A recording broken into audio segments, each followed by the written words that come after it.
بصوا العداية ما شاء الله، حباية لون.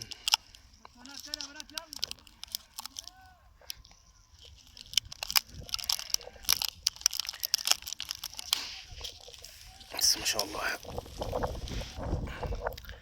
حبة ما شاء الله تبارك الله، لون وصلابة وانتاج، حاجة ترضي الله بصراحة. أفضل مركب عقد في مصر، الجوكر رقم واحد في مصر. طبعا الناس بتقول اللون والصلابة، اديكم انتوا شايفين ادي اللون، الصلابة بتاعت الحباية، بصوا جودة الحباية، حاجة ما شاء الله عليها. احنا بنتكلم دلوقتي ان في شهر 3. السلام عليكم ورحمة الله وبركاته. طبعا استمرارا لمتابعة مركب الجوكر، طبعا كده احنا ختام كده في 2023. ده كده ما شاء الله الانتاج بتاعنا. لو نبص كده على كمية الانتاج، نقف لفوق شوية كده، بصوا قد ايه ما شاء الله. يعني كل يعتبر مفيش، مش مكمل المتر. يعني الحتة دي كلها بص ما شاء الله، يعني اللهم بارك. يعني يمكن المتر فيها عداية، والله يمكن المتر كمان اكتر، فيه اكتر عداية ونص ولا حاجة. يعني شفت ما شاء الله الحتة دي كده، بص بقى، يعني شفت هنا وشوش.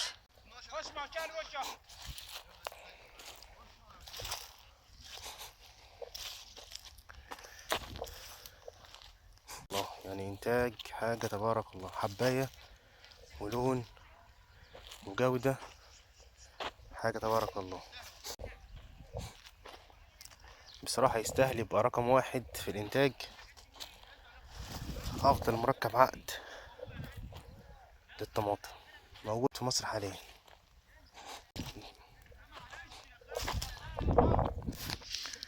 بص العداية ما شاء الله، حباية لون.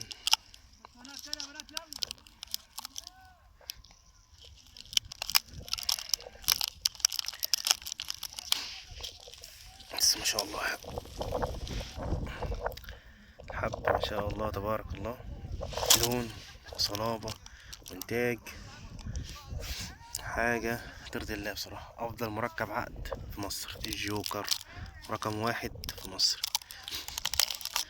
طبعا الناس بتقول اللون والصلابة، اديكم انتوا شايفين ادي اللون، الصلابة بتاعت الحباية، بصوا جودة الحباية، حاجة ما شاء الله عليها. احنا بنتكلم دلوقتي ان في شهر 3 كده يعتبر 2، حاجة ما شاء الله.